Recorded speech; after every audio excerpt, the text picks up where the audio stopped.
सत्यप्रकाश चौहाता जी, बिमला जी, दीपाली चौधरी जी, जयंती चौधरी जी,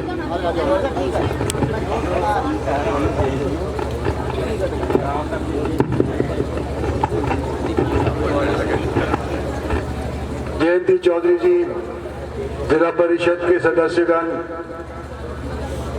इलाके की आई हुई सरदारी, इतनी भारी तादाद में आई माताओं बहनों, नौजवानों, दोस्तों,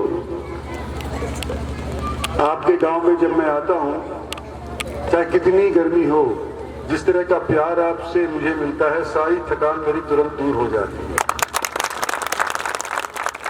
जो स्वागत आप लोगों ने किया, मेरा किया, मेरे साथियों का किया, मैं उसका भी शुक्रिया अदा करना चाहता हूं कि इतनी भारी भीषण गर्मी के बावजूद बिना हवा चलते हुए भी आप लोग इतनी भारी तादाद के अंदर यहाँ उपस्थित हुए हैं। और भोकरता वालों को भी मैं कहना चाहता हूँ कि हालांकि आपके गांव में मेरी बेटी वोट मांगने आ गई, फिर भी आप पगड़ी देकर के मुझे यहाँ पर आते थे नवाजा, आपका बहुत बहुत शुक्रिया। साथियों, जैसा मैं हूँ आप जानते हैं, अनेक बार मुझे आपने वोट दिया, मेरे से पहले मेरे बाबूजी को भी आप लोगों ने वोट दिया,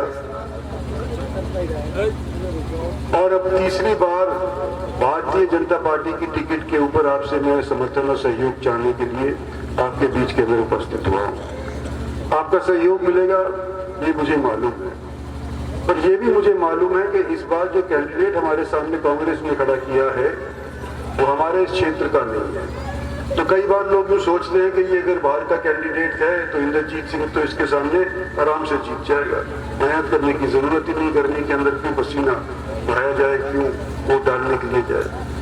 राजस्थान के अंदर 50% पहला चरण था, इतनी गर्मी भी नहीं थी, 50% से अधिक मतदान नहीं हो पाया। हम ये चाहते हैं कि जब हमारे को ये अवसर मिला है और आपने 5 बार पहले मुझे इस क्षेत्र से जिताया है, तो क्या हम ये कोशिश कर सकते हैं कि छठी बार की जीत पुरानी सब जीतों से लांघ करके एक रिकॉर्ड जीत बन जाए। जिस तरह से लोगों का सहयोग है बननी चाहिए, लेकिन वोट जब तक बक्से में नहीं डलेगा तब तक गिनती नहीं होती। आपको भी पता है, मेरे को भी पता है। और हम क्यों मांग रहे हैं, खासतौर पर मैं गुजारिश कर रहा हूँ नौजवान लड़कों से, जिनको अपनी तो वोट पहली बार डालनी ही होगी, वो 18 साल से लेकर के और 23 साल तक के हैं। पिछली बार तो उन्होंने वोट नहीं डाला, इस बार वो पहली बार डालेंगे। तो मेरा निवेदन है कि जब हम इस बार वोट मांग रहे हैं तो देश के निर्माण के लिए वोट मांग रहे हैं, देश के अंदर इंफ्रास्ट्रक्चर खड़ा किया है उसके लिए वोट मांग रहे हैं।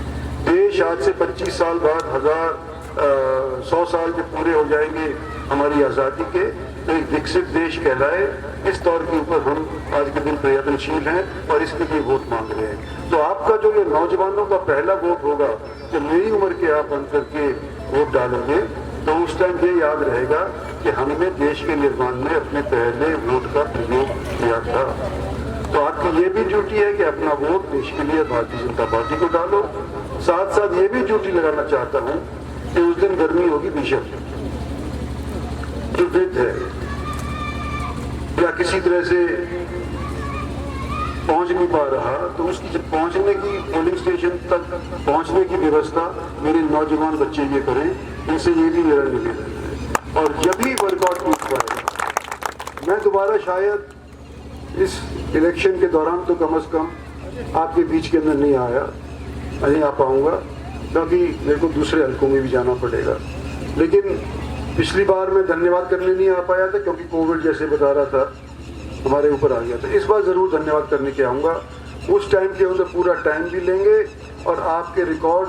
एक चीज़ और मैंने कही है, इस बार हर एक हल्के के अंदर जो पोलिंग बूथ संभालेगा, परसेंटेज के हिसाब से जिस पोलिंग बूथ के ऊपर सबसे ज्यादा हमारे को वोट पड़ेंगे, उनके वो 4 बच्चे, 2 भीतर के जो बाहर के जितने भी होंगे, उनको छुट्टी के लिए मैं अपने खर्चे में बाहर भेजूंगा। तो ये एक कंपटीशन सी लगा रखी है बच्चों के अंदर कि अगर कोई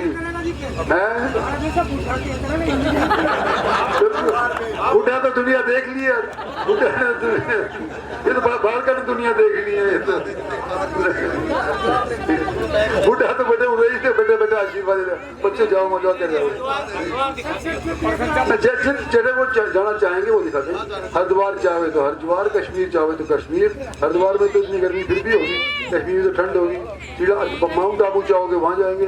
पर हर एक हल्के से मैं ये कहूँगा, ये तुम दफ्तर वालों सब जगह ये कह भी देना कि हम इस बार चाहेंगे कि हमारे 9 हल्कों में से जो सबसे बेहतरीन प्रदर्शन करेगा बिमला, उसको हम प्रशंसा पत्र वो तो देंगे ही, वो तो देंगे ही। प्रशंसा पत्र पिछली बार भी दिया था, इस बार भी प्रशंसा पत्र देंगे। सबसे ज्यादा पोलिंग करेगा वो गाँव के नाम पे मिलेगा, गाँव के नाम पे। तो मैं भी भेज देंगे। तो ये नहीं, आप लोगों ने समझ किया ही है भाई। जैसे कहते हैं ना कि जब ऐसा करेंगे, जैसे बारात में जाते थे ना पहले, तो कहते थे बूढ़ा नहीं होना चाहिए, लेकिन बूढ़े के बिना काम भी नहीं चला करता था, तो छिप के जाया करे थे। तो इस बार जब बालका ने भेजेंगे ना, तो इनके साथ गैल के नंबर डाल देंगे। तो भैया, और अगर आप में से कोई इच्छुक होगा तो आप कभी जरूर भेजेंगे, पर उसके साथ महिलाओं को कभी 4-5 होकर के जाना पड़ेगा। तो डबल हक बनाए हाँ ना, तो मुझे तो कोई दिक्कत, हाँ तो डबल हक तो बनेगा, पर इसको थोड़ा सा इन्होंने कमाना भी पड़ेगा। 25 तारीख को मेहनत करनी पड़ेगी, अपने ही गांव में नहीं, सब जगह के। गांव का नाम पर सीएम विलेज का नाम, हाँ दोनों का है। तो ये मोटी मोटी बातें हैं, आपने हमारी बात सुनी। कृपया अपने आप को कैंडिडेट समझते हुए मेरा सहयोग करें। आने वाले समय के अंदर मैं आपके काम आऊँगा। धन्यवाद। जय हिंद।